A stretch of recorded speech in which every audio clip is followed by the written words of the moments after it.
옛날 아주 먼 옛날에 바다가 육지를 부드럽게 감싸 안고 파도가 자장가처럼 끊임없이 밀려오던 평화로운 바닷가 마을이 하나 있었습니다. 그곳은 뒤로는 든든한 산이 버티고 서서 차가운 바람을 막아주었고 앞으로는 끝없이 펼쳐진 푸른 물결이 햇살을 받아 반짝이는 아름다운 곳이었습니다. 마을 사람들은 대대로 바다를 터전으로 삼아 물고기를 잡고 조개를 캐며 소박하게 살아갔는데 그들은 바다를 생명을 주는 어머니처럼 여기면서도 때로는 거친 성미를 부리는 두려운 존재로 경외하며 살았습니다.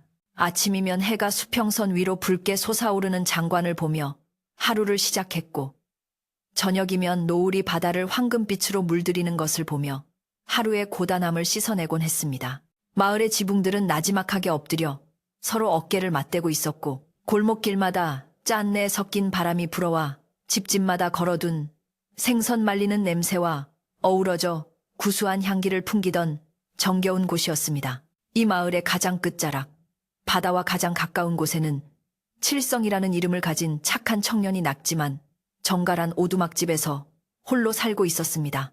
칠성은 어려서 부모님을 여의고 혼자가 되었지만 마을 어른들의 보살핌과 바다의 넉넉함 덕분에 비뚤어지지 않고 바르고 건실한 청년으로 자라났습니다. 그는 누구보다 일찍 일어나 바다로 나갔고 누구보다 늦게까지 그물을 손질하며 하루를 보내는 부지런한 사람이었는데 그의 눈빛은 맑은 바닷물을 닮아 깊고 선했으며 웃을 때는 눈가에 잔주름이 잡혀보는 사람마저 기분 좋게 만드는 묘한 매력이 있었습니다. 칠성의 집은 비록 작고 초라하여 비바람이 불면 지붕이 들썩거릴 때도 있었지만 그는 자신의 보금자리를 끔찍이 아껴 마당에는 늘 고운 모래를 깔아두고 담벼락 밑에는 작은 들꽃들을 심어 정성껏 가꾸었습니다. 그는 욕심을 부리는 법이 없어서 그날 잡은 고기가 많으면 이웃 독거노인들에게 나누어 주었고 고기가 적게 잡히는 날에는 바다가 쉬라고 하는 뜻이라 여기며 감사한 마음으로 미역국을 끓여 먹곤 했습니다.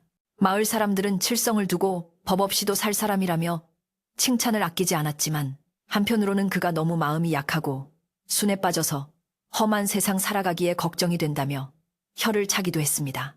바다 일이라는 것이 거친 파도와 싸워야 하고 때로는 목숨을 걸어야 하는 위험한 일인데 칠성은 그물에 걸린 어린 물고기나 다친 갈매기조차 차마 그냥 지나치지 못하고 살려주거나 치료해주느라 빈배로 돌아오는 날이 종종 있었기 때문입니다. 어느 날 칠성이 다리가 부러진 갈매기를 주워와 지극정성으로 치료해주며 네가 날 수 있을 때까지 내가 지켜줄 테니 걱정 말고 푹 쉬거라 하고 말하는 것을 본 이웃집 할머니는 아이고 이 사람아 짐승 거두어줄 정성으로 장가갈 미천이나 마련하지 그러느냐 하며 핀잔을 주었지만 칠성은 그저 허허 웃으며 미물도 생명인데 어찌 모른 척 하겠습니까? 라고 대답할 뿐이었습니다. 그렇게 칠성은 자연의 모든 것을 귀하게 여기는 따뜻한 마음씨를 지닌 청년이었습니다. 그러던 어느 해 늦가을 바다가 유난히 검푸르게 변하고 하늘에는 먹구름이 낮게 깔리기 시작하더니 예사롭지 않은 바람이 불어오기 시작했습니다. 평소 잔잔하던 파도가 거칠게 일렁이며 하얀 거품을 물고 갯바위를 때렸고 갈매기들은 불안한 듯 끼룩거리며 육지 쪽으로 깊숙이 날아들었는데 이는 곧 큰 태풍이 올 것임을 알리는 전조였습니다. 마을의 노인들은 지팡이를 짚고 나와 하늘을 올려다보며 이번 바람은 심상치 않구나. 용왕님이 단단히 화가 나신 게야 라고 수군거리며 걱정스러운 표정을 감추지 못했습니다. 마을 사람들은 서둘러 배를 돛으로 단단히 끌어올리고 지붕이 날아가지 않도록 새끼줄로 꽁꽁 묶으며 태풍에 대비하느라 분주하게 움직였습니다. 칠성 역시 자신의 작은 오두막이 거센 바람에 무너지지 않도록 기둥을 보강하고 창문을 덧대며 다가올 폭풍우를 준비했습니다. 그는 작업을 하면서도 혹시나 바다에 미쳐 돌아오지 못한 배가 있을까 하여 수시로 수평선을 바라보며 마음을 졸였습니다. 밤이 깊어지자 우려했던 대로 거대한 폭풍우가 마을을 덮쳤는데 하늘이 찢어질 듯한 천둥 소리와 함께 장대비가 억수같이 쏟아져 내렸습니다. 바람은 마치 성난 짐승이 울부짖는 소리를 내며 마을을 휘감았고 집들은 거센 바람에 흔들리며 삐걱거리는 비명을 질렀습니다. 칠성은 방 한 구석에 웅크리고 앉아 호롱불이 꺼지지 않도록 지키며 밤새도록 무사하기를 기도했는데 밖에서는 파도가 방파제를 넘을 듯 넘실거리는 소리가 공포스럽게 들려왔습니다. 칠성은 문득 마당에 심어둔 꽃들이 꺾이지나 않았을까 걱정이 되었지만 문을 열 엄두조차 나지 않을 정도로 비바람은 사나웠습니다. 부디 이 밤이 무사히 지나가게 해주십시오. 바다에 있는 모든 생명이 다치지 않게 해주십시오. 칠성은 두 손을 모으고 간절히 빌고 또 빌었습니다. 그날 밤은 마을 사람 모두에게 1년 중 가장 길고도 무서운 밤이었습니다. 이튿날 아침, 거짓말처럼 비바람이 잦아들고 구름 사이로 희미하게 햇살이 비치기 시작했을 때 마을은 마치 전쟁터와도 같은 모습이었습니다. 길가에는 나뭇가지들이 부러져 널려 있었고 갯가에는 바다에서 떠밀려온 온갖 쓰레기와 해초들이 뒤엉켜 엉망이 되어 있었습니다. 사람들은 하나둘 밖으로 나와 서로의 안부를 묻고 집을 살피며 안도의 한숨을 내쉬었는데 다행히 큰 인명피해는 없었지만 배 몇 척이 파손되고 지붕이 날아간 집들이 있어 곳곳에서 탄식 소리가 들려왔습니다. 칠성도 서둘러 밖으로 나와 자신의 집 주변을 정리하고는 습관처럼 바닷가로 발걸음을 옮겼습니다. 밤새 바다가 토해낸 것들이 무엇인지, 혹시나 도움이 필요한 생명은 없는지 살피기 위해서였습니다. 모래사장은 파도에 깊게 패여 있었고 젖은 모래 위로는 조개 껍데기들과 나무 토막들이 어지럽게 흩어져 있었습니다. 칠성이 모래사장을 따라 천천히 걷고 있을 때 저 멀리 파도 끝자락에 검은 물체 하나가 엎드려 있는 것이 눈에 들어왔습니다. 처음에는 커다란 통나무나 죽은 고래인 줄 알았으나 가까이 다가갈수록 그것은 사람의 형상을 하고 있다는 것을 알 수 있었습니다.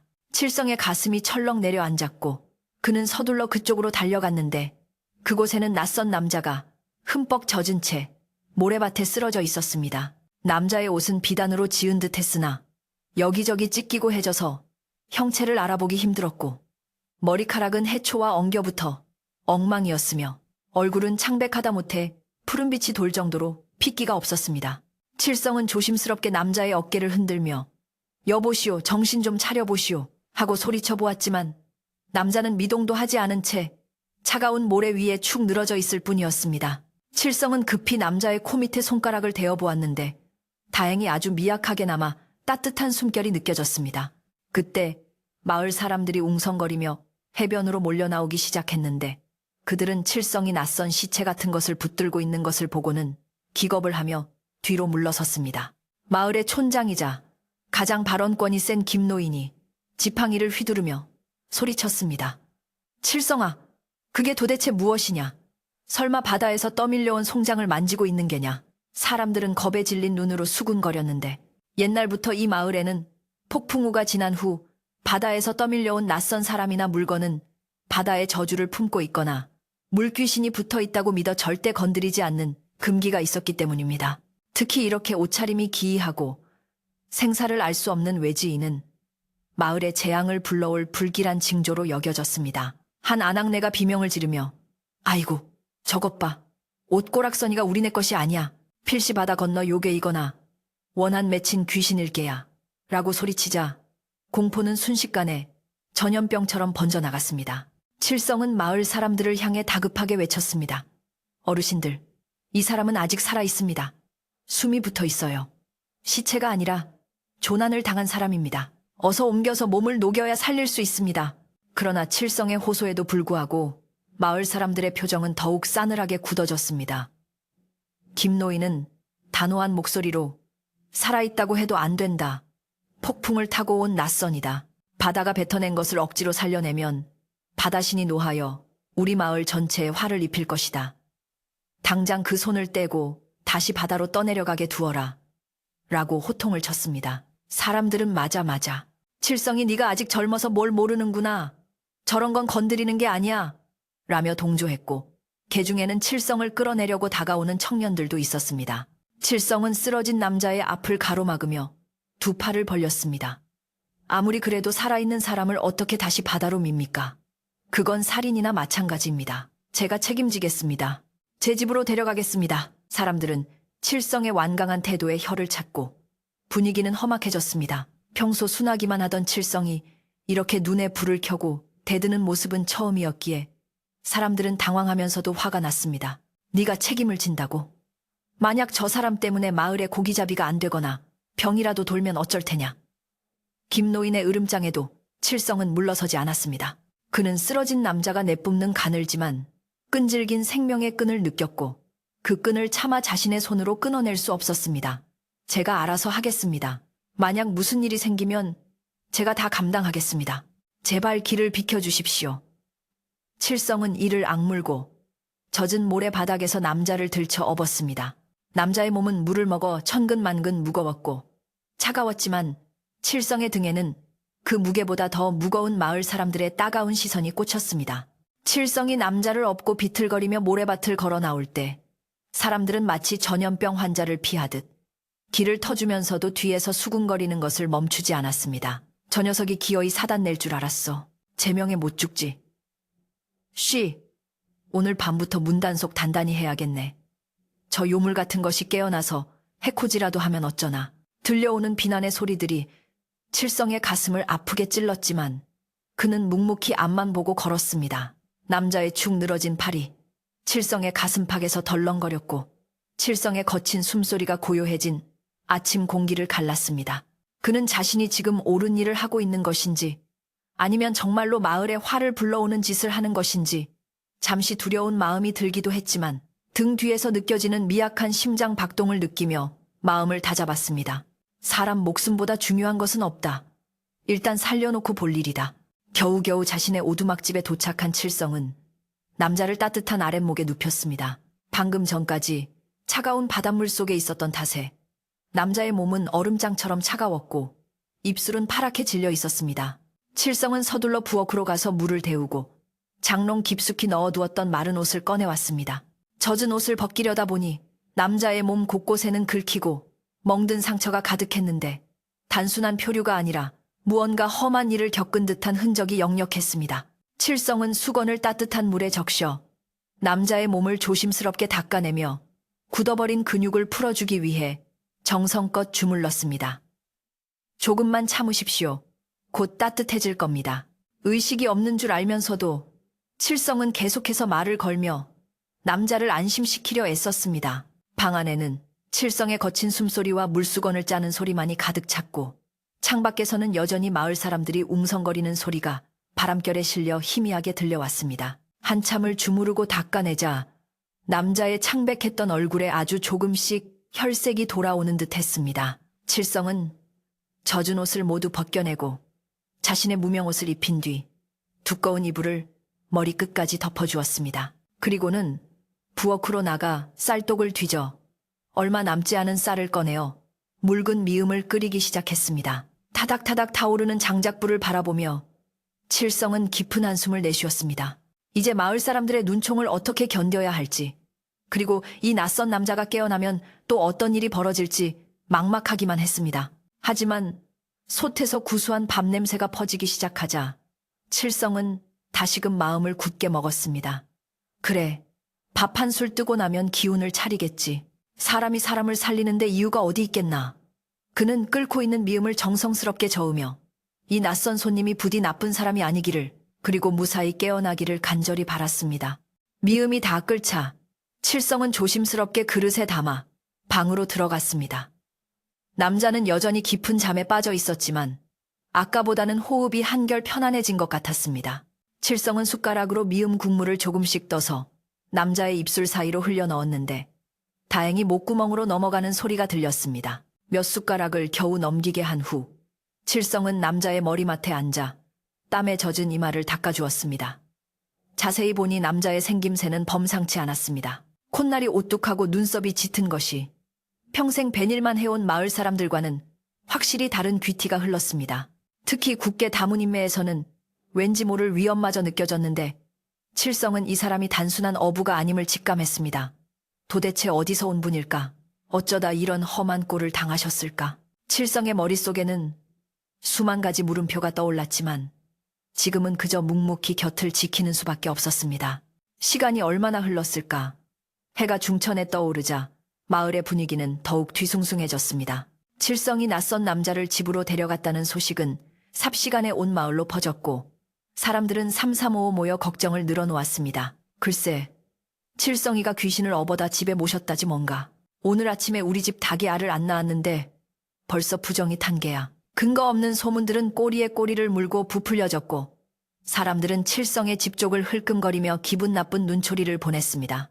심지어 아이들에게는 칠성네 집 근처에는 얼씬도 하지 말라며 단단히 주의를 주는 부모들도 있었습니다. 고립된 섬처럼 칠성의 집은 마을 안에서 외딴 섬이 되어버린 것 같았습니다. 평소 칠성을 아끼던 이웃들조차 선뜻 다가오지 못하고 멀리서 지켜보기만 할 뿐이었습니다. 그때 칠성의 집 살인문을 조심스럽게 두드리는 소리가 났습니다. 칠성이 깜짝 놀라 나가보니 평소 그를 친아들처럼 아껴주던 옆집의 박씨 할머니였습니다. 할머니는 주위를 두리번거리며 누가 볼세라 재빨리 마당으로 들어와 칠성의 손을 잡았습니다. 칠성아, 너 괜찮으냐? 마을 사람들 분위기가 심상치 않아. 할머니의 손은 떨리고 있었고 눈에는 걱정이 가득했습니다. 칠성은 안심시키려는 듯 웃어 보였지만 할머니는 고개를 저으며 품속에서 주먹밥 2덩이를 꺼내 칠성의 손에 쥐어주었습니다. 이거라도 먹고 기운 차려라. 그리고 문단속 잘해라. 김노인이랑 마을 청년들이 저녁에 다시 찾아온다고 벼르고 있더라. 저 사람 빨리 내보내지 않으면 너까지 큰 코 다칠 수 있어. 할머니의 말에 칠성의 표정이 어두워졌습니다. 할머니, 걱정해 주셔서 고맙습니다. 하지만 저 사람 아직 정신도 못 차렸는데 내보내면 죽습니다. 죽어가는 사람을 보고도 모른 척하는 게 어떻게 사람의 도리겠습니까? 칠성의 말에 할머니는 한숨을 푹 내쉬었습니다.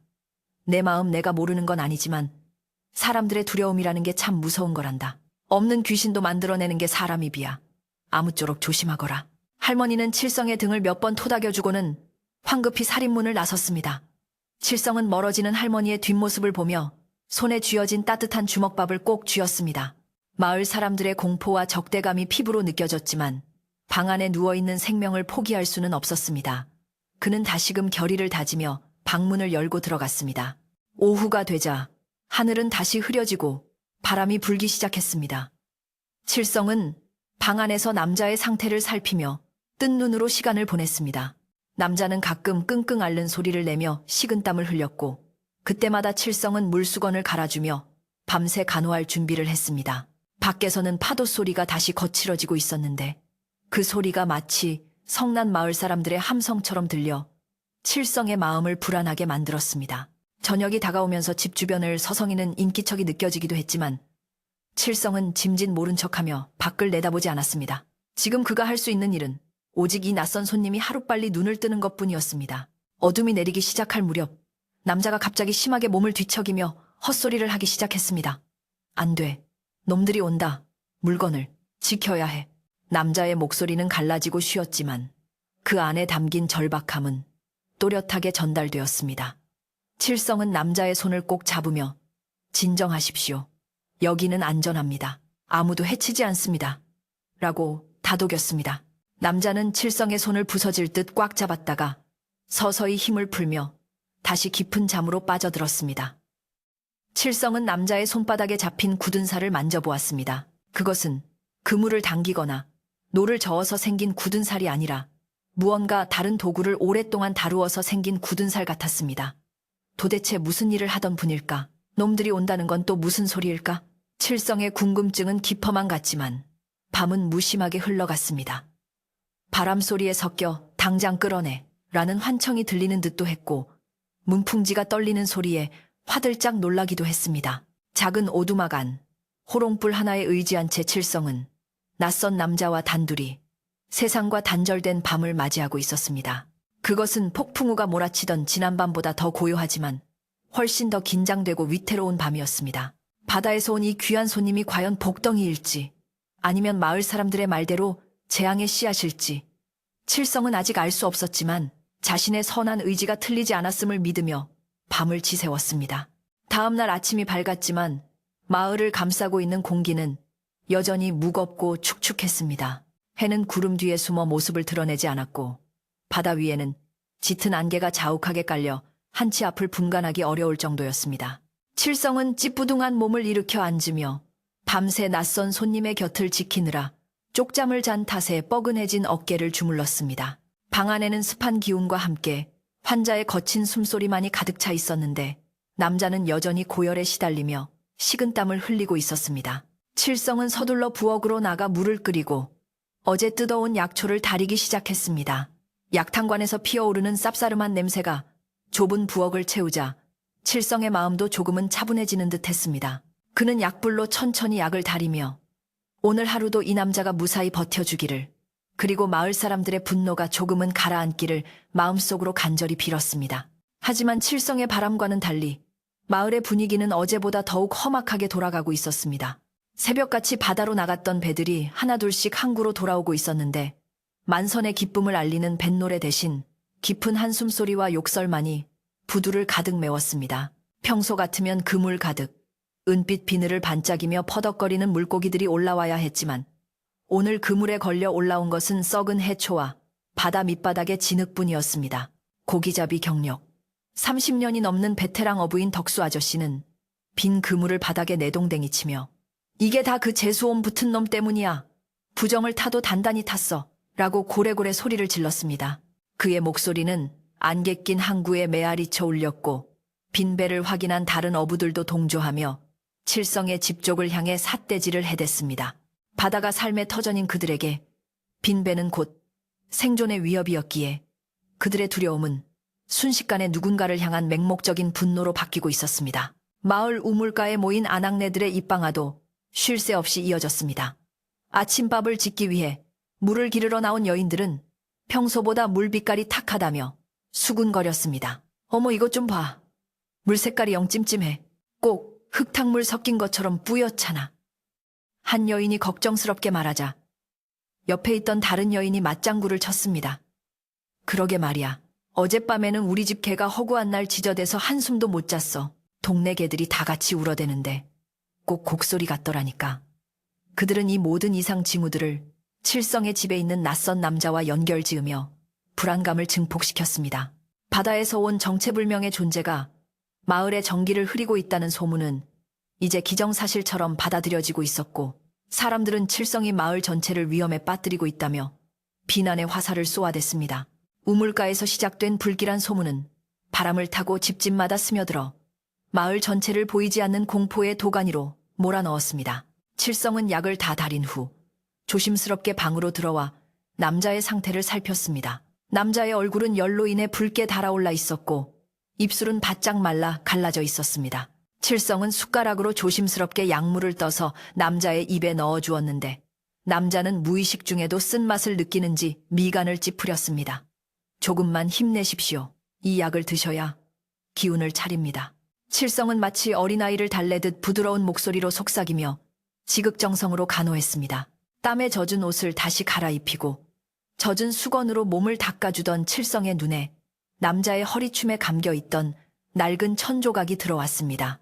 어제는 급해서 미쳐보지 못했던 것이었는데 자세히 보니 그 천 안에는 무언가 딱딱한 물건이 들어있는 것 같았습니다. 칠성은 호기심이 일었지만 남의 물건을 함부로 손대는 것은 도리가 아니라 생각하여 애써 시선을 돌리고 이불을 잘 덮어주었습니다.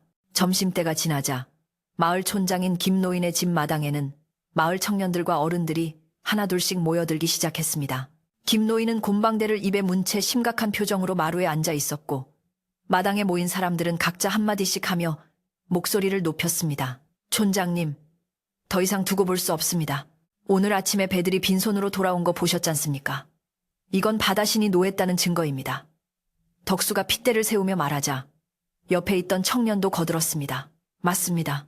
게다가 우리 집 암탉들도 오늘 아침부터 시름시름 앓고 있습니다. 그 낯선 놈이 들어오고 나서부터 마을 꼴이 말이 아닙니다. 사람들의 원성은 점점 높아져만 갔고 급기야는 당장 칠성의 집으로 몰려가서 그 남자를 끌어내 바다로 돌려보내야 한다는 과격한 주장까지 나오기 시작했습니다. 김노인은 묵묵히 사람들의 이야기를 듣고만 있다가 긴 한숨과 함께 입을 열었습니다. 자자, 다들 진정하게. 나도 자네들 마음 모르는 바는 아니네. 하지만 칠성이 녀석 성격을 알지 않나. 우리가 가서 힘으로 하려고 하면 그 녀석도 가만히 있지 않을 걸세. 순한 놈이 화나면 더 무서운 법이야. 김노인의 말에 사람들은 잠시 웅성거렸지만 곧 덕수가 다시 나섰습니다. 그렇다고 이대로 당하고만 있을 수는 없지 않습니까? 마을 전체가 망하게 생겼는데 칠성놈 사정 봐줄 때가 아닙니다. 제가 앞장서겠습니다. 가서 단판을 짓고 말 안 들으면 강제로라도 끌어내겠습니다. 덕수의 강경한 태도에 사람들은 고개를 끄덕이며 동조하는 분위기였습니다. 김노인은 곤란한 표정을 지었지만 마을 사람들의 불안과 공포가 극에 달해 있음을 느끼고 더 이상 말릴 수 없다는 것을 직감했습니다. 결국 저녁에 다 같이 칠성의 집으로 가기로 결정이 내려졌고 사람들은 비장한 표정으로 흩어져 각자의 집으로 돌아가 준비를 하기 시작했습니다. 칠성은 집 안에 틀어박혀 있었지만 밖에서 들려오는 웅성거림과 살기등등한 기운을 감지할 수 있었습니다. 그는 마당에 나와 대문을 단단히 걸어 잠그고 혹시 모를 사태에 대비해지게 작대기를 문 옆에 세워두었습니다. 가슴이 콩닥거리고 손에 땀이 쥐어졌지만 그는 절대로 물러서지 않겠다고 다짐했습니다. 자신이 구한 생명을 사람들의 맹목적인 미신 때문에 죽게 내버려 둘 수는 없었습니다. 그는 하늘을 올려다보며 돌아가신 부모님을 생각했습니다. 아버지, 어머니, 제가 가는 길이 맞겠지요? 사람을 살리는 일이 죄가 될 수는 없는 거지요. 칠성은 혼잣말을 중얼거리며 마음을 다잡으려 애썼습니다. 그때 대문 틈 사이로 누군가의 그림자가 어른거리는 것이 보였습니다. 칠성은 긴장하며 누구시오? 라고 물었지만 대답 대신 작은 쪽지 하나가 문틈으로 쑥 들어왔습니다. 칠성이 떨리는 손으로 쪽지를 집어들어 펼쳐보니 삐뚤빼뚤한 글씨로 도망쳐라고 적혀 있었습니다. 아마도 마을 아이들 중 누군가가 장난을 쳤거나 칠성을 걱정하는 누군가가 몰래 알려준 것일 터였습니다. 그 짧은 세 글자가 주는 공포감은 엄청났습니다. 칠성은 쪽지를 구겨쥐며 주위를 두리번거렸지만 밖에는 아무도 없었습니다. 고요한 정적만이 감돌았지만 그것은 폭풍전야의 고요함과도 같았습니다. 그는 다시 방으로 들어가 남자의 얼굴을 들여다보았습니다. 남자는 여전히 식은땀을 흘리며 사경을 헤매고 있었는데 칠성은 수건으로 그의 이마를 닦아주며 속삭였습니다. 제가 지켜드리겠습니다. 무슨 일이 있어도 당신을 해치지 못하게 막을 겁니다. 칠성의 눈빛은 결연했지만 그의 마음 한구석에는 걷잡을 수 없는 두려움이 피어오르고 있었습니다. 오후 늦게 박씨 할머니가 다시 칠성의 집을 찾았습니다. 이번에는 전보다 훨씬 더 다급한 모습이었습니다. 할머니는 주위를 살피며 황급히 마당으로 들어와 칠성의 팔을 붙잡았습니다. 칠성아, 큰일 났다. 아까 김노인네 집에서 회의를 했는데 오늘 밤에 장정들이 들이닥칠 거라고 하더라. 그 사람을 멍석마리에서 바다에 던져버리겠다고 벼르고 있어. 할머니의 목소리는 파르르 떨리고 있었습니다. 지금이라도 늦지 않았다. 저 사람을 몰래 마을 밖으로 옮기거나 네가 잠시 피해 있어야 해. 이러다간 너까지 정말 큰일 치른다. 할머니의 눈에는 눈물이 고여 있었습니다. 평생을 봐온 착한 칠성이 마을 사람들에게 해를 입을까봐 노심초사하는 마음이 고스란히 전해졌습니다. 칠성은 할머니의 거친 손을 두 손으로 감싸쥐며 애써 침착한 표정을 지었습니다. 할머니, 저 사람은 지금 움직이면 죽습니다. 마을 밖으로 나갈 힘도 없어요. 제가 여기서 버티는 수밖에 없습니다. 칠성의 완강한 태도에 할머니는 가슴을 치며 답답해했습니다. 아이고, 이 미련 곰탱이 같은 놈아. 내 목숨이 10개라도 되느냐? 사람들이 눈이 뒤집혀서 뵈는 게 없는데 어쩌려고 그래? 할머니는 발을 동동 구르며 안타까워했지만 칠성의 고집을 꺾을 수는 없었습니다. 결국 할머니는 치마폭에서 삶은 감자 몇 알을 꺼내어 슌마루에 놓고는 내 말 명심해라. 절대 문 열어주지 말고 정 안 되겠으면 뒷산으로라도 도망가거라 라는 당부를 남기고 서둘러 돌아갔습니다. 칠성은 할머니가 남기고 간 감자를 바라보며 목이 메어왔습니다. 마을 사람 모두가 등을 돌린 상황에서도 자신을 걱정해주는 단 한 사람이 있다는 사실이 그나마 위안이 되었습니다. 해가 저물고 어둠이 마을을 덮자 칠성의 집 주변은 칠흑 같은 어둠 속에 잠겼습니다. 평소에는 들리지 않던 바람 소리, 파도 소리, 풀벌레 소리 하나하나가 날카롭게 신경을 긁었습니다. 칠성은 방 안에 불을 끄고 문틈으로 밖을 주시하며 숨을 죽이고 기다렸습니다. 시간이 얼마나 흘렀을까? 저 멀리서 웅성거리는 소리와 함께 횃불의 불빛이 일렁이는 것이 보였습니다. 불빛은 하나가 둘이 되고 둘이 넷이 되어 점점 무리를 지어 칠성의 집 쪽으로 다가오고 있었습니다. 마을 사람들의 분노가 형체가 되어 다가오는 것 같았습니다. 나와라. 칠성이 이놈 당장 나오지 못해. 덕수의 거친 고함 소리가 정적을 깨뜨렸고 뒤이어 다른 사람들의 함성 소리도 들려왔습니다. 그 재수없는 요물을 내놓아라. 우리 마을 다 죽일 셈이냐? 칠성은 심장이 터질 것 같았지만 방문을 열고 뗏마루로 나갔습니다. 마당 앞에는 수십 명의 마을 사람들이 횃불과 몽둥이를 들고 서 있었는데 그들의 얼굴은 횃불 그림자에 가려져 더욱 기괴하고 무섭게 보였습니다. 맨 앞에는 덕수와 김노인이 서 있었고 그 뒤로 낯익은 이웃들의 얼굴이 보였습니다. 칠성은 떨리는 다리에 힘을 주고 마당으로 내려섰습니다. 어르신들, 형님들, 밤늦게 이게 무슨 짓입니까? 다들 돌아가십시오. 제 집에는 아픈 사람 말고는 아무도 없습니다. 칠성이 최대한 차분하게 말하려 애썼지만 목소리는 가늘게 떨리고 있었습니다. 덕수는 콧방귀를 뀌며 앞으로 나섰습니다. 아픈 사람? 그게 사람이냐? 바다 귀신이지. 내 놈이 그 귀신한테 홀려서 우리 마을을 망치려 드는구나. 썩 비키지 않으면 너도 무사하지 못할 줄 알아라. 김노인이 지팡이를 땅에 쿵 찍으며 소리쳤습니다. 칠성아, 좋은 말로 할 때 그자를 내보내라. 우리도 너를 해치고 싶지는 않다. 하지만 마을의 안위가 달린 문제야. 저 자가 온 뒤로 고기도 안 잡히고 짐승들이 병들고 있어. 이게 다 우연이라고 생각하느냐? 사람들은 옳소, 옳소 하며 소리를 질렀습니다. 칠성은 그들의 눈빛에서 이성적인 대화가 불가능함을 깨달았습니다. 공포에 질린 군중은 맹수보다 더 무서운 법이었습니다. 칠성은 두 팔을 벌려 방문 앞을 막아섰습니다. 안 됩니다. 살아있는 사람을 죽게 내버려 두는 게 마을을 위하는 길입니까? 천벌을 받을 짓입니다. 제가 책임지겠다고 하지 않았습니까? 칠성의 절규에 가까운 외침에도 사람들은 조금도 물러서지 않았습니다. 오히려 그들은 칠성의 태도에 더욱 흥분하여 마당 안으로 밀고 들어오기 시작했습니다. 저놈 끌어내! 방 뒤져서 그놈 찾아내! 덕수의 외침과 함께 몇몇 청년들이 칠성에게 달려들었습니다. 칠성은 필사적으로 저항했지만 여러 명의 힘을 당해낼 수는 없었습니다. 그는 바닥에 넘어지면서도 방문 쪽으로 기어가며 소리쳤습니다. 안 돼! 건드리지 마! 옷이 찢기고 흙투성이가 된 채 칠성은 처절하게 몸부림쳤습니다. 마당은 순식간에 아수라장이 되었고 횃불의 불꽃이 이리저리 춤을 추며 긴박한 상황을 비췄습니다. 사람들의 고함 소리와 칠성의 비명소리가 뒤섞여 밤하늘을 찔렀습니다. 그때 굳게 닫혀있던 방문이 삐걱거리며 열리는 소리가 났습니다. 모두의 시선이 일제히 방문 쪽으로 쏠렸습니다. 소란 속에서 잠시 정적이 흘렀습니다. 열린 문틈으로 희미한 달빛이 스며들었고 그 속에 비틀거리며 서 있는 한 그림자가 보였습니다. 며칠 동안 사경을 헤매던 낯선 남자가 문틀을 잡고 겨우 서 있었던 것입니다. 남자의 얼굴은 여전히 창백했지만 그 눈빛만은 횃불보다 더 강렬하게 빛나고 있었습니다. 그는 거친 숨을 몰아쉬면서도 마당에 모인 사람들을 하나하나 천천히 훑어보았습니다. 그 서늘하고도 위험 있는 시선에 칠성을 짓누르던 청년들도 주춤하며 뒤로 물러섰습니다. 남자는 갈라진 목소리로 하지만 또렷하게 입을 열었습니다. 무슨 무례한 짓인가? 그의 목소리에는 병자가 내는 것이라고는 믿기 힘든 힘이 실려 있었습니다. 남자의 서슬퍼런 일갈에 소란스럽던 마당은 찬물을 끼얹은 듯 일순간 조용해졌습니다.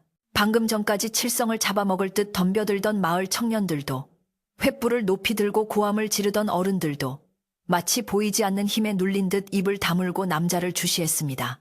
비록 병색이 완연하고 몸을 제대로 가누지 못해 문틀에 의지하고 서 있는 형국이었지만 남자에게서 뿜어져 나오는 기운은 평생 바닷바람만 맞고 살아온 마을 사람들의 거친 기세와는 차원이 다른 것이었습니다. 그것은 마치 호랑이가 병들었어도 고양이와는 비교할 수 없는 위험을 지니고 있는 것과 같았는데 남자의 눈빛은 횃불보다 더 뜨겁게 타오르며 사람들의 마음속 깊은 곳에 자리 잡은 막연한 두려움을 꿰뚫어 보는 듯 했습니다. 김노인은 헛기침을 하며 짐짓 태연한 척하려 했지만 쥐고 있던 지팡이 손잡이가 땀으로 축축하게 젖어드는 것을 느꼈습니다. 하지만 그 정적은 오래가지 못했고 남자의 몸이 휘청거리며 다시금 위기가 찾아왔습니다. 억지로 끌어올렸던 기운이 다했는지 남자는 백지장처럼 하얗게 질린 얼굴로 스르르 바닥으로 주저앉고 말았습니다.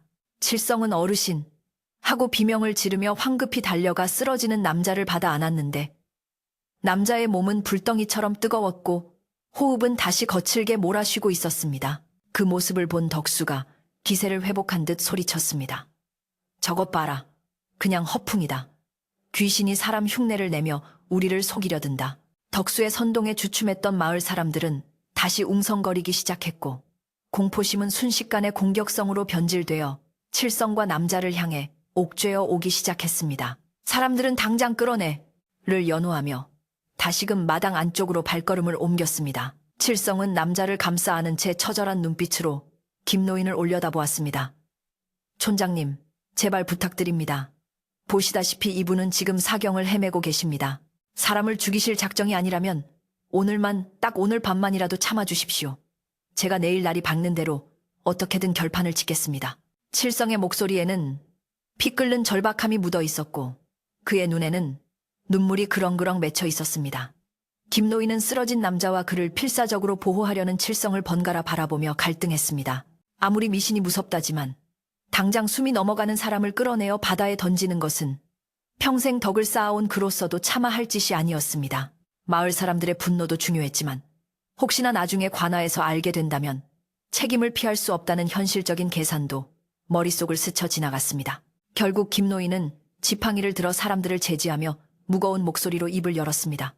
그만들 해라. 다들 물러서라. 마을 사람들이 불만 섞인 목소리로 항의하려 했지만 김노인은 단호하게 말을 이었습니다. 칠성이 말대로 저자는 지금 송장이나 다름없다. 굳이 우리 손에 피를 묻힐 필요는 없어. 내일 아침까지 기다려보자. 만약 내일 해가 중천에 뜰 때까지 저 자가 마을을 떠나지 않거나 마을에 또 다른 병고가 생긴다면 그때는 내 손으로 직접 멍석마리를 하겠다. 김노인의 말은 일종의 최후 통첩이었습니다. 덕수는 분이 풀리지 않는 듯 씩씩거렸지만 촌장의 권위를 거역할 수는 없었기에 바닥에 침을 채뱉으며 돌아섰습니다. 내일 아침이다. 그때도 버티면 내 놈 집까지 싹 다 태워버릴 줄 알아라. 덕수의 살벌한 협박을 끝으로 사람들은 하나둘 횃불을 챙겨 썰물처럼 빠져나갔습니다. 마당에 다시 정적이 찾아오자 칠성은 안도의 한숨을 내쉬며 털썩 주저앉았습니다. 온몸에 힘이 다 빠져나가 손가락 하나 까딱할 수 없을 정도로 탈진해버렸지만 품에 안긴 남자의 상태가 위중하여 쉴 틈이 없었습니다. 칠성은 젖먹던 힘을 다해 남자를 다시 방 안으로 옮겨 눕혔습니다. 남자는 다시 깊은 혼수 상태에 빠져 있었고 무리하게 움직인 탓인지 식은땀을 비오듯 흘리고 있었습니다. 칠성은 떨리는 손으로 물수건을 짜서 남자의 얼굴과 목을 닦아주며 내일 아침까지 이 남자를 살려내고 마을 사람들을 설득할 방법이 있을지 막막한 심정으로 천장을 올려다보았습니다. 밖에서는 여전히 매서운 바닷바람이 불어오고 있었고 칠성의 작은 오두막은 거대한 파도 앞에 놓인 조각배처럼 위태롭게 흔들리고 있었습니다. 밤이 깊어가면서 칠성은 뜬 눈으로 남자의 곁을 지키며 지극정성으로 간호했습니다. 열이 오르면 옷을 벗겨 닦아주고 추워하면 이불을 겹겹이 덮어주고 마른 입술에는 물을 적셔주었습니다. 그러던 중 남자의 젖은 옷을 갈아입히기 위해 허리춤을 풀다가 칠성의 손끝에 무언가 딱딱하고 묵직한 것이 닿았습니다. 칠성은 의아한 마음에 남자의 속옷 안쪽에 숨겨진 주머니를 조심스럽게 열어보았습니다. 그곳에는 낡은 천에 겹겹이 쌓인 물건이 들어있었는데 칠성이 조심스럽게 천을 풀어 헤치자 어두운 방 안에서도 영롱한 빛을 발하는 옥패 유파의 하나가 모습을 드러냈습니다. 그것은 일반적인 장신구가 아니었습니다. 손바닥만 한 크기의 최고급 백옥의 용이 구름을 타고 승천하는 문양이 정교하게 조각되어 있었고 아래에는 붉은색 술이 달려있어 한눈에 보아도 예사 물건이 아님을 알 수 있었습니다. 칠성은 숨을 멈추고 옥패를 들여다보았습니다. 평생 어부로 살아온 그였지만 마을 장터에서 보던 싸구려 장신구와는 비교조차 할 수 없는 기품과 위엄이 그 작은 옥패 안에 서려 있었습니다. 그는 문득 어릴 적 할아버지에게 들었던 이야기가 생각났습니다. 왕실의 고위 관료나 나라의 중요한 임무를 맡은 사람만이 이런 귀한 옥패를 지니고 다닌다는 이야기였습니다. 칠성의 가슴이 세차게 뛰기 시작했습니다. 이분은 단순히 부자 상인이 아니다. 나라의 녹을 먹는 높은 분이거나 아니면 그보다 더 귀한 신분일지도 모른다. 칠성은 남자의 얼굴을 다시 한번 찬찬히 뜯어보았습니다. 고통 속에서도 잃지 않는 기품, 함부로 범접할 수 없는 위엄, 그리고 이 귀한 옥패까지 모든 증거가 이 남자가 마귀가 아니라 귀인임을 가리키고 있었습니다. 칠성은 옥패를 다시 천으로 정성스럽게 감싸 남자의 품 깊숙한 곳에 넣어주었습니다. 이 사실이 알려지면 마을 사람들이 두려워하여 엎드릴 수도 있겠지만 반대로 덕수 같은 난폭한 이들이 보물을 탐내어 해코지를 할 수도 있다는 생각이 들었기 때문입니다. 지금은 이 비밀을 혼자만 간직한 채 남자가 깨어나 직접 신분을 밝힐 때까지 기다려야 했습니다. 칠성은 남자의 손을 꼭 잡고 속삭였습니다. 제가 몰라 뵀습니다. 귀한 분께서 어찌 이런 누추한 곳에서 고초를 겪으십니까? 부디 쾌차하셔서 억울함을 푸셔야 합니다.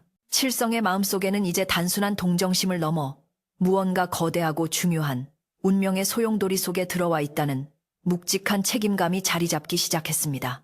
그는 이 옥패가 남자의 목숨을 구해줄 동아줄이 될지 아니면 더 큰 화를 부를 불씨가 될지 알 수 없었지만 자신의 직감을 믿기로 했습니다. 새벽녘이 되자 남자의 호흡이 조금씩 안정을 찾아가기 시작했습니다. 열도 한풀 꺾인 듯 이마가 덜 뜨거웠습니다. 칠성은 잠시 쪽잠을 청하려 벽에 기대 앉았지만 밖에서 들려오는 닭 울음소리에 화들짝 놀랐겠습니다. 약속한 아침이 다가오고 있었기 때문입니다. 창호지 문 밖으로 푸르스름한 새벽빛이 스며들자 칠성은 서둘러 밖으로 나가 동태를 살폈습니다. 마을은 폭풍 전야처럼 고요했지만 집집마다 굴뚝에서 연기가 피어오르는 대신 사람들의 말소리가 낮게 깔려 흘러나오고 있었습니다. 칠성은 우물가로 가서 물을 길어 올리려 했지만 멀리서 그를 발견한 아낙네들이 황급히 자리를 피하거나 등 뒤에서 수군거리는 것을 보고는 말없이 물동이만 채워 돌아왔습니다. 저놈, 아직도 살아있네. 오늘이 제삿날인 줄 모르고. 바람결에 스쳐 지나가는 비아냥거림이 비수처럼 가슴에 꽂혔습니다. 집으로 돌아온 칠성은 남자가 깰 때를 기다리며 쌀을 씻어 죽을 끓였습니다. 어제보다 더 묽고 부드럽게 끓인 죽을 상에 차려 방으로 들어가니 남자가 희미하게 눈을 뜨고 천장을 응시하고 있었습니다. 칠성은 뛸 듯이 기뻐하며 다가갔습니다. 정신이 드십니까? 저를 알아보시겠습니까? 남자는 천천히 고개를 돌려 칠성을 바라보았습니다. 초점 잃은 눈동자가 서서히 칠성의 얼굴에 머물렀고 갈라진 입술이 달싹거렸습니다. 여기가 어디냐? 목소리는 작고 힘이 없었지만 어제 마당에서 소리칠 때와 같은 묘한 울림이 있었습니다. 칠성은 조심스럽게 대답했습니다. 여기는 동해 바닷가에 있는 작은 마을입니다. 바닷가에 쓰러져 계신 것을 제가 모셔왔습니다. 남자는 잠시 기억을 더듬는 듯 눈을 감았다가 다시 떴습니다. 그리고는 자신의 몸을 내려다보며 낯선 옷과 붕대들을 확인했습니다. 자네가 나를 구했는가? 칠성은 고개를 끄덕이며 물 한 사발을 남자의 입가에 가져다 대었습니다. 남자는 칠성의 도움을 받아 물을 마신 후 깊은 숨을 내쉬며 말했습니다. 고맙네. 죽을 목숨을 자네 덕에 건졌어. 내 이름은 아니다. 지금은 밝힐 때가 아니지. 남자는 말을 아끼며 경계하는 눈치였습니다. 칠성은 굳이 묻지 않았습니다. 대신 품속에 넣어두었던 옥패가 잘 있는지 눈짓으로 확인하며 안심시켜 주었습니다. 걱정하지 마십시오. 어르신의 물건은 안전하게 품 안에 있습니다. 아무도 손대지 않았습니다. 칠성의 말에 남자의 눈이 크게 뜨였습니다. 그는 급히 자신의 품을 더듬어 옥패를 확인하고는 안도의 한숨을 내쉬었습니다. 그리고 칠성을 바라보는 눈빛이 한층 부드러워졌습니다. 자네가 이것을 보았군. 그런데도 탐내지 않고 지켜주다니. 자네는 참으로 맑은 심성을 가졌구나. 남자는 칠성의 손을 잡으며 진심 어린 감사를 표했습니다. 칠성은 부끄러운 듯 고개를 숙였지만 마음속으로는 큰 안도감을 느꼈습니다. 자신의 믿음이 틀리지 않았음을 확인받은 순간이었습니다. 그러나 그 평화로운 순간도 잠시 밖에서 웅성거리는 소리가 점점 커지며 집 쪽으로 다가오고 있었습니다. 김노인이 말한 약속 시간이 다가오고 있었던 것입니다. 칠성아, 해가 중천에 떴다. 약속대로 그자를 데리고 나오너라. 덕수의 고함 소리가 대문을 뚫고 들어왔습니다. 칠성의 얼굴이 굳어졌습니다. 그는 남자에게 상황을 설명해야 했습니다. 어르신, 사실 마을 사람들이 어르신을 오해하고 있습니다. 바다에서 온 재앙이라며 쫓아내려 합니다. 지금 밖에는 사람들이 몰려와 있습니다. 칠성은 최대한 침착하게 말하려 했지만 두려움까지 감출 수는 없었습니다. 남자는 칠성의 말을 듣고 잠시 침묵하더니 결연한 표정으로 몸을 일으키려 했습니다. 내 직접 나가서 오해를 풀겠네. 부축해주게. 하지만 남자는 상체를 조금 일으키다 다시 고통스러운 표정으로 주저앉고 말았습니다. 아직 혼자 걷기에는 몸이 너무나 쇠약해져 있었던 것입니다. 그때 뒷문 쪽에서 부스럭거리는 소리가 나더니 박씨 할머니가 황급히 들어왔습니다. 할머니의 얼굴은 사색이 되어 있었습니다. 칠성아, 큰일 났다. 덕수랑 청년들이 기름통을 들고 왔어. 네가 안 나오면 집에 불을 지르겠다고 난리야. 촌장님도 더 이상은 못 말리신다. 할머니의 말에 칠성의 심장이 덜컥 내려앉았습니다. 불을 지른다는 것은 단순히 위협이 아니라 살인을 하겠다는 뜻이나 다름없었습니다. 광기에 사로잡힌 군중은 이제 이성을 완전히 상실한 상태였습니다. 할머니는 발을 동동 구르며 어서 뒷산으로라도 피해야 한다. 저 사람 업고 뛸 수 있겠니? 라고 재촉했지만 칠성은 그럴 수 없음을 알고 있었습니다. 남자의 상태로는 산길을 오르다 죽을 것이 뻔했고 도망친다고 해서 마을 사람들의 추격을 피할 수 있을 리 만무했습니다. 칠성은 결심한 듯 입술을 깨물었습니다. 그리고 방 한구석에 있던 낡은 괴짝을 열어 아버지가 물려주신 무명 두루마기를 꺼냈습니다. 비록 낡았지만 깨끗하게 풀을 먹여 다려놓은 옷이었습니다. 칠성은 남자에게 그 옷을 걸쳐주며 말했습니다. 어르신, 이 옷을 입으십시오. 그리고 제가 나가서 사람들을 막는 동안 부디 기운을 차리셔서 한 말씀만 해주십시오. 어르신이 누구신지, 왜 여기 오셨는지. 저들이 납득할 수 있게 위엄을 보여주십시오. 그것만이 우리가 살 길입니다. 칠성의 목소리는 비장했습니다. 남자는 칠성의 눈을 깊이 들여다보며 고개를 끄덕였습니다. 자네의 용기에 보답하마. 내 반드시 자네와 이 마을을 지킬 것이다. 밖에서는 하나, 둘, 셋 하며 카운트다운을 세는 소리와 함께 매캐한 연기 냄새가 스며들기 시작했습니다. 누군가 담벼락 밑에 집더미를 놓고 불을 붙이려는 모양이었습니다. 칠성은 지게 작대기를 손에 꽉 쥐고 방문을 활짝 열어젖혔습니다. 눈부신 햇살이 방 안으로 쏟아져 들어왔고 마당에는 어제보다 더 많은 마을 사람들이 시퍼런 살기를 띠고 서 있었습니다. 덕수는 손에 횃불을 들고 칠성을 노려보며 비릿한 웃음을 흘렸습니다. 드디어 제 발로 나오는구나. 그 귀신놈은 어디 있느냐? 설마 대찌기라도 한 거냐? 마을 사람들의 야유와 조소가 쏟아졌지만 칠성은 한 발자국도 물러서지 않고 웬마루 끝에 섰습니다. 다들 멈추십시오. 불을 끄십시오. 칠성이 목청껏 소리쳤습니다. 제 집을 태우는 건 상관없지만 그 안에 있는 귀한 손님까지 해치게 둘 수는 없습니다. 만약 그분 털끝 하나라도 건드린다면 나중에 나라님도 감당 못할 큰 벌을 받게 될 것입니다. 칠성의 뜬금없는 호통에 사람들은 잠시 어리둥절해했습니다. 나라님이라니, 귀한 손님이라니, 칠성이 미쳐도 단단히 미쳤다고 생각했습니다. 덕수는 코웃음을 치며 횃불을 집더미에 가까이 댔습니다. 이 녀석이 겁을 주려고 별소리를 다 하는구나. 나라님, 웃기지 마라. 저건 그냥 물에 빠진 생쥐꼴을 한 바다 요괴일 뿐이야. 덕수가 횃불을 던지려는 찰나 방 안에서 낮지만 묵직한 목소리가 흘러나왔습니다. 멈추어라. 그 목소리는 크지 않았지만 소란스러운 마당의 공기를 단숨에 제압하는 힘이 있었습니다. 사람들의 시선이 다시 방문으로 향했습니다. 칠성이 쳐놓은 발 너머로 남자의 그림자가 일렁거렸습니다. 칠성은 떨리는 가슴을 진정시키며 발을 걷어 올렸습니다. 그곳에는 칠성의 아버지 옷을 입고 정좌하고 앉아있는 남자가 있었습니다. 비록 얼굴은 야위였지만 꼿꼿하게 펴진 허리와 흔들림 없는 눈빛은 마치 관아의 사또가 죄인들을 내려다보는 듯한 형상이었습니다. 남자는 품에서 옥패를 꺼내어 햇빛에 비추었습니다. 옥패는 찬란한 빛을 반사하며 마당 구석구석을 비추었고 그 영롱한 광채에 마을 사람들은 저절로 눈을 찡그리며 뒷걸음질 쳤습니다. 이 옥패가 무엇인지 아는 자가 있느냐? 남자가 조용히 물었습니다. 그의 목소리에는 분노보다는 안타까움과 준엄함이 섞여 있었습니다. 김노인이 눈을 가늘게 뜨고 앞으로 다가와 옥패를 자세히 들여다보았습니다. 그리고 순간 김노인의 얼굴이 경악으로 물들었습니다. 그는 지팡이를 떨어뜨리며 털썩 무릎을 꿇었습니다. 이것은 김노인의 돌발 행동에 덕수와 마을 사람들은 영문을 몰라 당황하며 서로의 얼굴만 쳐다볼 뿐이었습니다.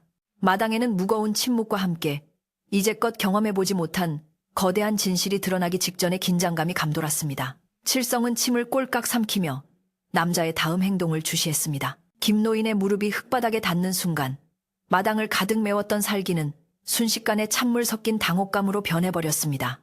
평생 허리를 꼿꼿하게 세우고 마을의 대소사를 호령하던 촌장이 다 죽어가는 병자 앞에서 오체투지를 하듯 납작 엎드린 모습은 마을 사람들에게는 천지가 개벽하는 것보다 더 큰 충격이었습니다.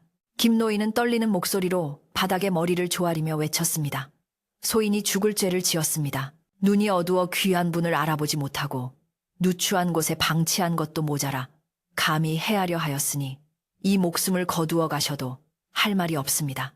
그의 목소리는 물기를 머금은 채 가늘게 떨리고 있었는데 그것은 단순한 겁이 아니라 뼛속 깊은 곳에서 우러나오는 경외심과 공포였습니다. 덕수는 횃불을 든 손이 허공에서 굳어버린 채 멍하니 김노인의 뒷모습과 방 안에 앉아있는 남자를 번갈아 쳐다보며 상황 파악을 하지 못해 눈동자만 굴리고 있었습니다.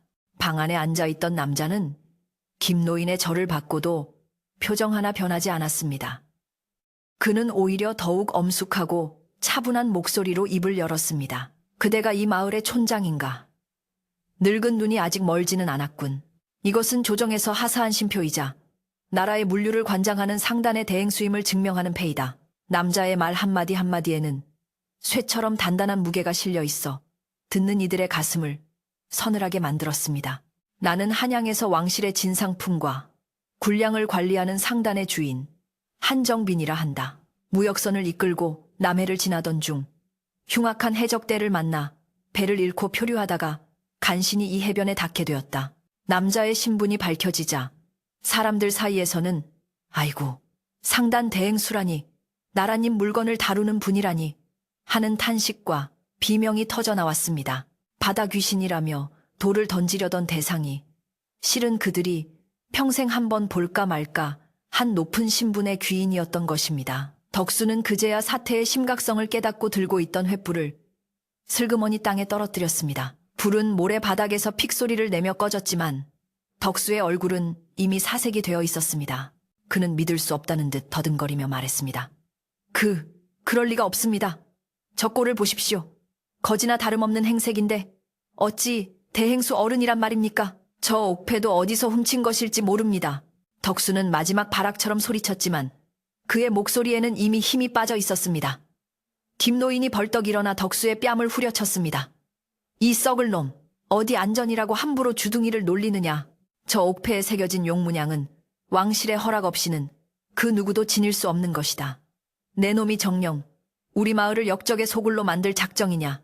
김노인의 호통에 덕수는 입을 다물고 뒷걸음질 쳤고 그를 따르던 청년들도 무기를 버리고 하나둘씩 무릎을 꿇기 시작했습니다. 한정빈은 칠성의 부축을 받으며 천천히 판마루 끝으로 기어나와 마당에 엎드린 사람들을 내려다보았습니다. 그의 눈빛은 매서웠지만 그 안에는 깊은 슬픔도 서려 있었습니다.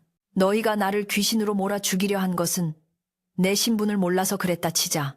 허나 죽어가는 사람을 보고도 구하기는커녕 바다로 떠밀어 보내려 하고 그것도 모자라 기어이 불을 질러 태워 죽이려 하다니. 이것이 어찌 사람의 탈을 쓰고 할 짓이란 말이냐. 그의 꾸짖음은 천둥소리보다 더 크게 사람들의 양심을 때렸습니다. 짐승도 제 동족이 다치면 핥아주는 법이거늘 너희는 두려움에 눈이 멀어 인륜을 저버렸다. 만약 이 청년 칠성이 아니었다면 나는 차가운 바다에서 원귀가 되었을 것이고 너희는 영영 씻을 수 없는 살인죄를 지었을 것이다. 마을 사람들은 고개를 들지 못하고 흐느끼기 시작했습니다. 잘못했습니다, 어르신. 저희가 미쳤었습니다. 여기저기서 통곡 소리가 터져 나왔습니다. 특히 칠성을 가장 괴롭혔던 아낙네들은 땅을 치며 후회했습니다. 그들은 자신들의 무지가 얼마나 끔찍한 결과를 초래할 뻔했는지 뼈저리게 깨달았습니다. 한정빈은 깊은 한숨을 내쉬며 말을 이었습니다. 바다는 너희에게 생명을 주는 곳이지만 때로는 시련을 주기도 한다. 그 시련 앞에서 서로를 보듬지 않고 희생양을 찾는다면 너희는 결코 바다와 함께 살아갈 자격이 없다. 그의 말은 단순한 질책을 넘어 마을 사람들에게 큰 가르침을 주었습니다. 그들은 자신들이 믿었던 미신이 얼마나 허망한 것이었는지 그리고 칠성의 용기가 얼마나 위대한 것이었는지를 깨닫게 되었습니다. 상황이 정리되자 긴장이 풀린 한정빈은 다시 휘청거리며 쓰러질 듯 했습니다. 칠성이 급히 그를 부축해 방 안으로 모셨습니다. 김노인은 당장 마을에서 가장 용한 의원을 불러오라 소리쳤고 엎드려 있던 마을 사람들은 서로 앞다투어 집으로 달려가 귀한 약재와 음식들을 챙겨오기 시작했습니다. 방금 전까지 칠성의 집을 불태우려던 횃불과 기름통은 치워지고 그 자리에는 푹신한 비단, 이불과 따뜻한 꿀물, 전복죽이 담긴 그릇들이 쌓이기 시작했습니다. 사람들의 태도는 180도 바뀌어 이제는 칠성의 집마당을 밟는 것조차 죄송스러워하며 문 밖에서 조용히 칠성의 처분만을 기다리는 처지가 되었습니다. 의원이 도착하여 한정빈의 맥을 짚고 침을 놓자 그의 호흡은 한결 편안해졌습니다. 의원은 기력이 많이 쇠하셨으나 칠성이가 초기에 응급처치를 잘하고 정성껏 돌본 덕분에 고비는 넘기셨습니다. 며칠 푹 쉬며 몸을 보신하면 털고 일어나실 겁니다. 라고 진단했습니다. 그 말을 들은 김노인과 마을 사람들은 그제야 안도의 한숨을 내쉬었습니다. 김노인은 칠성의 손을 잡고 눈물을 흘렸습니다. 칠성아, 네가 우리 마을을 살렸다. 네가 아니었다면 우리는 대행수 어른을 해하고 평생 죄인으로 살 뻔했다. 이 늙은이가 부끄러워 고개를 들 수가 없구나. 김노인의 진심 어린 사과에 칠성도 눈시울이 붉어졌습니다. 아닙니다, 촌장님. 다들 너무 무서워서 그러셨던 걸 압니다. 이제라도 오해가 풀려 다행입니다. 덕수도 쭈뼛거리며 칠성에게 다가왔습니다. 그는 얼굴이 홍당무처럼 붉어져 차마 칠성의 눈을 똑바로 쳐다보지 못했습니다. 칠성아, 내가 정말 할 말이 없다. 귀신에 홀린 것처럼 내가 왜 그랬는지. 이 못난 형을 용서해 다오. 내 너 볼 면목이 없어 당분간 배를 타지 않고 자숙하마. 평소 거칠기만 하던 덕수가 고개를 푹 숙이고 사과하는 모습에 칠성은 쓴 웃음을 지으며 그의 어깨를 두드려 주었습니다. 형님, 지나간 일입니다. 어르신께서도 무사하신이 됐습니다. 대신 앞으로는 제 집에 오실 때 몽둥이 말고 생선이나 한 마리 들고 오십시오. 칠성의 넉살 좋은 농담에 덕수는 왈칵 눈물을 쏟으며 고개를 끄덕였습니다. 저녁이 되자 칠성의 집은 마을의 성지가 된 듯했습니다. 사람들은 조를 짜서 번갈아 가며 불침번을 서겠다고 자청했고 아낙네들은 부엌을 차지하고 앉아 한정빈과 칠성을 위한 최고의 보양식을 만들기 위해 분주하게 움직였습니다. 칠성의 낡은 오두막에서는 구수한 밥 냄새와 약 다리는 냄새가 끊이지 않고 피어올랐습니다. 칠성은 방 안에서 한정빈의 곁을 지키며 그가 편안하게 잠든 모습을 지켜보았습니다. 며칠간의 긴장이 풀리자 칠성에게도 몰려오는 피로감은 어쩔 수 없었지만 그의 마음만은 깃털처럼 가벼웠습니다. 그는 창호지 문 너머로 들려오는 마을 사람들의 조용한 발소리와 소근거리는 말소리를 들으며 비로소 모든 것이 제자리를 찾았음을 실감했습니다. 밤이 깊어지자 한정빈이 다시 눈을 떴습니다. 한결 맑아진 눈빛으로 그는 칠성을 바라보며 미소 지었습니다. 자네, 밖이 소란스럽지 않은가? 사람들이 아직도 가지 않았나? 보군. 칠성은 웃으며 대답했습니다. 네, 어르신께서 쾌차하실 때까지 돕겠다며 다들 마당을 지키고 있습니다. 아까는 죽일 듯이 굴더니 지금은 어르신을 모시지 못해 안달이 났습니다. 한정빈은 껄껄 웃으려다 기침을 몇 번 하고는 고개를 끄덕였습니다. 사람 마음이란 게 본래 갈대와 같지. 하지만 그 뿌리까지 썩은 것은 아니니 너무 미워하지 말게. 그나저나 자네는 참으로 대단한 사람이야. 그 서슬퍼런 살기 앞에서도 눈 하나 깜짝 않고 나를 지키다니. 칠성은 쑥스러운 듯 머리를 긁적였습니다. 대단할 게 뭐 있겠습니까? 그저 사람이 사람을 살리는 것이 당연한 이치라 생각했을 뿐입니다. 어르신이 누구시든 설령 정말로 바다 귀신이었다 해도 저는 똑같이 했을 겁니다. 칠성의 우직한 대답에 한정빈은 감탄하며 칠성의 손을 꽉 잡았습니다. 내 이번 일은 결코 잊지 않겠네. 자네의 그 마음씨가 옥패보다 더 귀한 보물이야. 내 몸이 회복되는 대로 자네와 이 마을에 큰 보답을 하겠네. 칠성은 손사래를 쳤지만 한정빈의 눈빛은 확고했습니다. 그는 이미 마음속으로 칠성을 자신의 양자나 다름없는 귀한 인연으로 받아들이고 있었던 것입니다. 다음 날부터 마을의 풍경은 완전히 달라졌습니다. 바다에는 다시 활기가 돌기 시작했습니다. 신기하게도 한정빈이 깨어난 다음 날, 거짓말처럼 바다가 잠잠해지고 물고기 떼가 몰려들었습니다. 어부들은 대행수 어른이 복을 몰고 오셨다며 환호했고 만선의 기쁨을 누리며 항구로 돌아왔습니다. 사실 그것은 폭풍이 지나간 후 자연스럽게 찾아온 현상이었겠지만 마을 사람들은 그것을 한정빈과 칠성의 덕으로 돌리며 칭송했습니다. 칠성의 집 앞에는 매일같이 싱싱한 생선과 해산물이 쌓였고 사람들은 칠성을 마을의 은인이라 부르며 떠받들기 시작했습니다. 칠성은 그런 대우가 부담스러웠지만 한편으로는 마을 사람들이 다시 웃음을 찾은 것이 기뻤습니다. 며칠이 지나 한정빈은 거동할 수 있을 만큼 회복되었습니다. 그는 칠성의 부축을 받으며 마당으로 나와 따사로운 햇살을 맞았습니다. 마당에 멍석을 깔고 앉아 그물을 손질하던 마을 사람들은 일제히 일어나 허리 굽혀 인사했습니다. 한정빈은 인자한 미소로 그들을 둘러보며 말했습니다. 그동안 패가 많았습니다. 이제 몸도 추스렸으니 내일이면 한양으로 떠날 채비를 해야겠소. 그 말에 마을 사람들은 아쉬워하며 발을 동동 구를 정도였습니다. 불과 며칠 전만 해도 쫓아내지 못해 안달이던 사람들이 이제는 그가 떠나는 것을 섭섭해하는 모습은 참으로 아이러니하면서도 인간적인 풍경이었습니다. 한정빈은 김노인을 불러 무언가 귓속말을 전했고 김노인의 얼굴은 금세 환하게 밝아졌습니다. 그날 밤 칠성의 집 마당에서는 조촐하지만 정성스러운 환송잔치가 열렸습니다. 거창한 술판은 아니었지만 마을 사람들이 각자 집에서 가장 맛있는 음식을 조금씩 가져와 나누어 먹는 따뜻한 자리였습니다. 한정빈은 상석에 앉아 칠성을 자신의 옆자리에 앉혔습니다.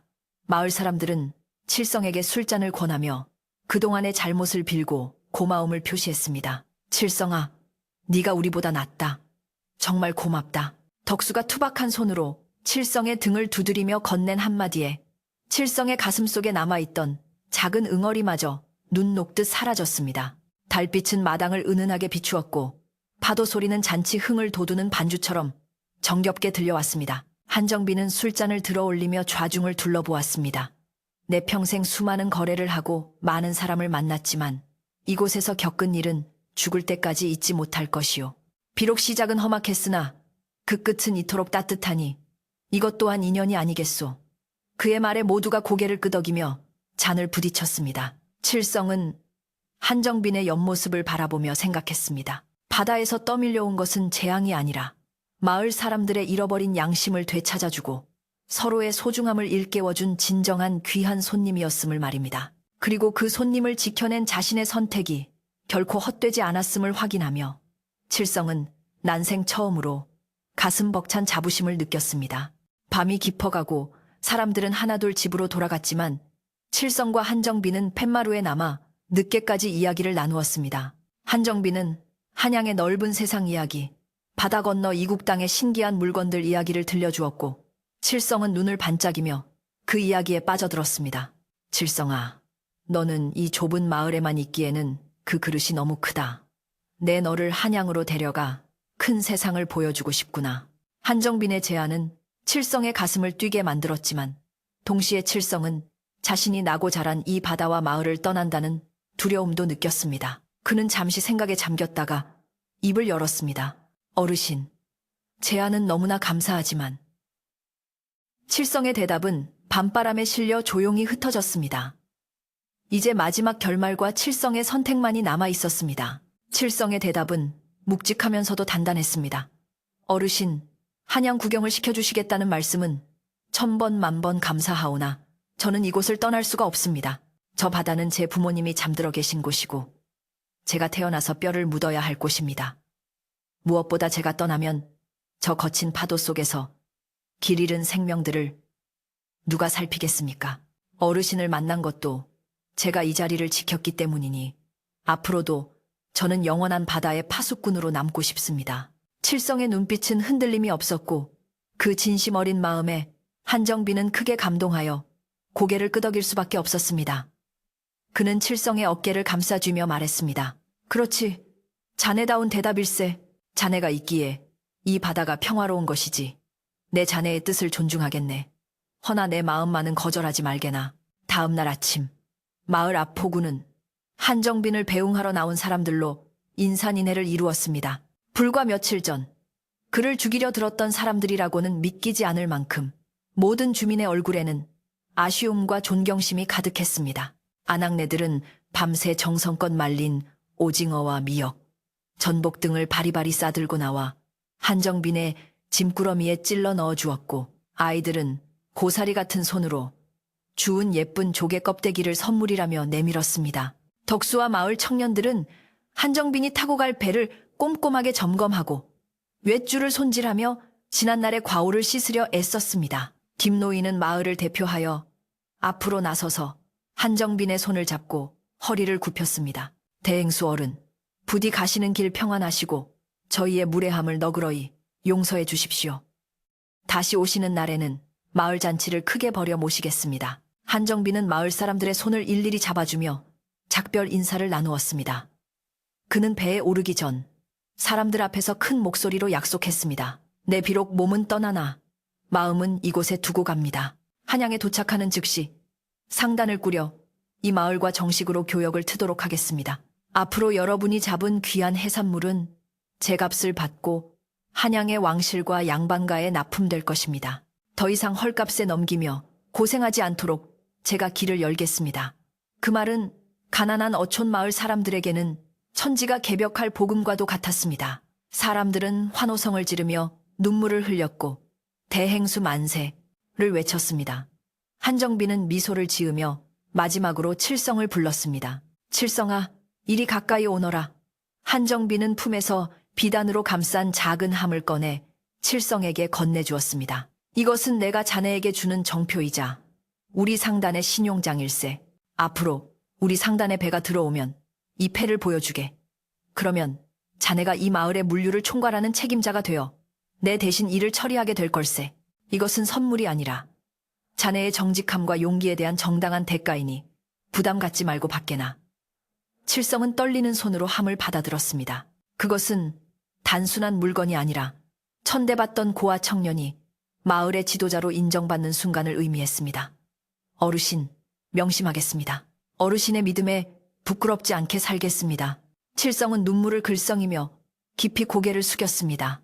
배가 서서히 부두를 떠나 멀어지기 시작했습니다. 한정빈은 뱃머리에 서서 손을 흔들었고 마을 사람들은 배가 수평선 넘어 점으로 사라질 때까지 자리를 뜨지 않고 손을 흔들며 배웅했습니다. 파도는 잔잔하게 뱃길을 열어주었고 갈매기들은 배 주위를 맴돌며 그의 귀환을 축복하는 듯 했습니다. 칠성은 품에 안은 작은 함의 온기를 느끼며 바다를 바라보았습니다. 며칠 전 폭풍우와 함께 찾아왔던 낯선 인연이 이렇게 큰 축복이 되어 돌아갈 줄은 꿈에도 몰랐습니다. 그는 이 모든 것이 바다가 준 선물이라 생각하며 앞으로 자신에게 주어진 책임의 무게를 묵묵히 받아들였습니다. 배가 시야에서 완전히 사라진 후에도 칠성의 가슴 속에는 뜨거운 무언가가 오랫동안 남아 있었습니다. 한정빈이 떠난 후 마을에는 눈에 띄는 변화가 일어났습니다. 사람들은 더 이상 미신에 휘둘려 서로를 의심하거나 배척하지 않게 되었습니다. 바다에서 온 손님이 가져다준 교훈은 사람들의 마음속에 깊이 박혀 낯선 것에 대한 두려움보다는 호기심과 친절을 베푸는 것이 더 큰 복을 불러온다는 믿음을 심어주었습니다. 덕수는 예전의 난폭한 성격을 버리고 마을의 워즈니를 도맡아 하는 성실한 일꾼으로 거듭났습니다. 그는 칠성을 형님처럼 따르며 칠성이 하는 일이라면 발벗고 나서서 도왔습니다. 칠성아, 저쪽 그물은 내가 손질해놨다. 넌 상단 장부나 정리해라. 덕수에 투박하지만 정겨운 말투에 칠성은 웃으며 고마움을 표했습니다. 계절이 두어 번 바뀌고 찬바람이 다시 불기 시작할 무렵 마을 앞바다에 거대한 돛을 단배 여러 척이 나타났습니다. 깃발에는 한정빈 상단의 문양인 용론, 자가 선명하게 새겨져 있었습니다. 막루에 있던 청년이 대행수 어른의 배다, 상단이 왔다 라고 외치자 온 마을이 뒤집어진 듯 들썩였습니다. 사람들은 하던 일을 멈추고 폭우로 달려나갔습니다. 배에서는 한정빈이 보낸 집사가 내려와 칠성을 찾았습니다. 집사는 칠성에게 정중히 예를 갖추며 말했습니다. 대행수 어른의 명을 받아 한양에서 왔습니다. 여기 약속하신 물품들과 마을 회관을 지을 자재들을 싣고 왔습니다. 배에서 내려지는 물건들은 어마어마했습니다. 쌀과 비단, 농기구, 그리고 귀한 서적들까지 평생 구경도 못 해본 물건들이 칠성의 지휘 아래 창고에 차곡차곡 쌓였습니다. 칠성은 한정빈이 준 쉼표를 사용하여 물건을 검수하고 마을 사람들에게 공평하게 분배했습니다. 예전 같으면 서로 더 많이 가지려고 싸움이 났겠지만 칠성의 공정하고 빈틈없는 일 처리에 누구 하나 불만을 가지는 사람이 없었습니다. 칠성은 자신의 몫을 챙기기보다 독거노인들과 가난한 집을 먼저 챙겼고 박씨 할머니에게는 가장 좋은 비단 옷감을 선물했습니다. 할머니는 아이고, 내 평생 이런 호강을 다 누려보는구나. 칠성이 덕에 내가 산다 라며 칠성의 손등에 눈물을 떨구었습니다. 마을은 날로 번창해 갔습니다. 칠성이 관리하는 교역로는 마을에 불을 가져다 주었고 낡은 초가집들은 하나둘 번듯한 기와집으로 바뀌어 갔습니다. 칠성의 오두막도 마을 사람들의 도움으로 깨끗하고 튼튼한 집으로 다시 지어졌습니다. 하지만 칠성은 여전히 검소하게 생활하며 마당에 꽃을 가꾸고 다친 갈매기를 돌보는 일을 게을리하지 않았습니다. 그는 부자가 되었지만 거드름을 피우지 않았고 높은 자리에 올랐지만 낮은 곳을 살피는 겸손함을 잃지 않았습니다. 마을 처녀들은 칠성을 흠모하여 중매쟁이를 통해 혼담을 넣어왔고 결국 칠성은 마음씨 곱고 부지런한 이웃, 마을 처녀와 혼례를 올리게 되었습니다. 혼례식 날, 마을은 축제 분위기였습니다. 한양에서 한정빈이 보낸 축하 사절단까지 도착하여 잔치는 더욱 풍성해졌습니다. 덕수가 사회를 보고 김노인이 주례를 선 혼례식에서 칠성은 세상에서 가장 행복한 신랑이 되어 웃고 있었습니다. 사람들은 바다 귀신 소동이 엊그제 같은데 칠성이가 이렇게 훌륭하게 되다니 정말 꿈만 같다며 덕담을 주고받았습니다. 칠성은 신부의 손을 잡고 하객들에게 인사하며 저 멀리 보이는 바다를 향해 마음속으로 깊은 감사의 인사를 올렸습니다. 모든 것이 그날 밤 두려움을 이겨내고 생명을 구한 그 선택에서 시작되었음을 그는 잊지 않았습니다. 세월은 유수와 같이 흘러 칠성은 어느덧 중년이 되고 머리에 희끗희끗한 서리가 내리는 노인이 되었습니다. 그는 마을의 촌장이 되어 존경받는 어른으로 평생을 살았습니다. 그의 집 마당에는 언제나 아이들이 뛰어놀았고 사랑방에는 마을 사람들의 웃음소리가 끊이지 않았습니다.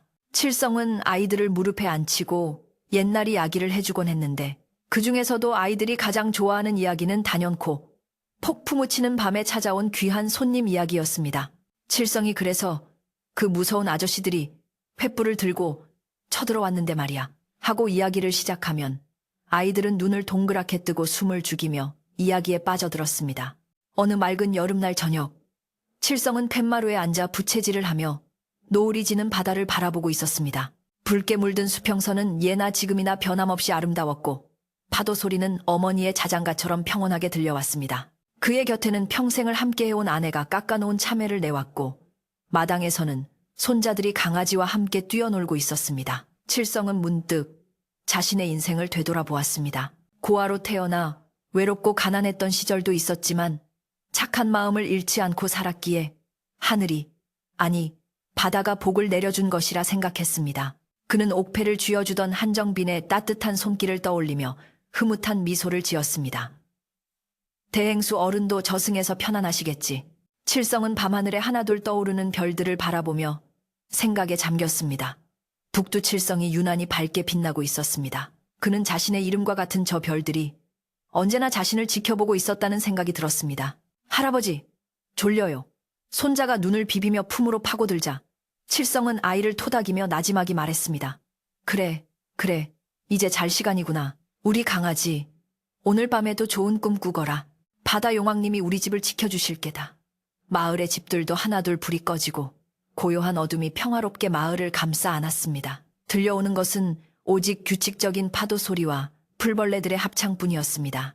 마을 사람들은 이제 비바람이 몰아쳐도 두려워하지 않았습니다. 누군가 바다에서 떠밀려오면 그것이 사람이든 짐승이든 정성껏 거두어 돌보아 주었습니다. 그것이 이 마을의 법이자 자랑스러운 전통이 되었기 때문입니다. 칠성이 심어놓은 선의의 씨앗은 거목이 되어 마을 전체를 든든하게 지켜주고 있었습니다. 사람들은 잠자리에 들며 내일도 바다가 풍요로운 선물을 내어줄 것이라 믿어 의심치 않았습니다. 그 믿음 속에서 마을은 세상 그 어느 곳보다 편안하고 따뜻한 안식처가 되어 있었습니다. 밤바람이 칠성의 흰 수염을 부드럽게 스치고 지나갔습니다. 그는 깊고 편안한 숨을 내쉬며 눈을 감았습니다. 꿈속에서 그는 다시 젊은 시절로 돌아가 튼튼한 배를 타고 한정빈과 함께 넓은 바다를 항해하고 있을지도 모릅니다. 온 세상이 잠든 깊은 밤, 바다는 마을 사람들의 고단한 하루를 위로하듯 부드럽게, 아주 부드럽게 찰랑거렸습니다. 옛날, 아주 먼 옛날, 바다에서 온 귀한 손님과 그를 지켜낸 착한 청년의 이야기는 그렇게 파도를 타고 전설이 되어 오늘 밤 여러분의 꿈속으로 흘러들어갑니다. 이제 모든 걱정을 내려놓고 편안히 잠드시길. 이야기는 여기서 끝이 납니다.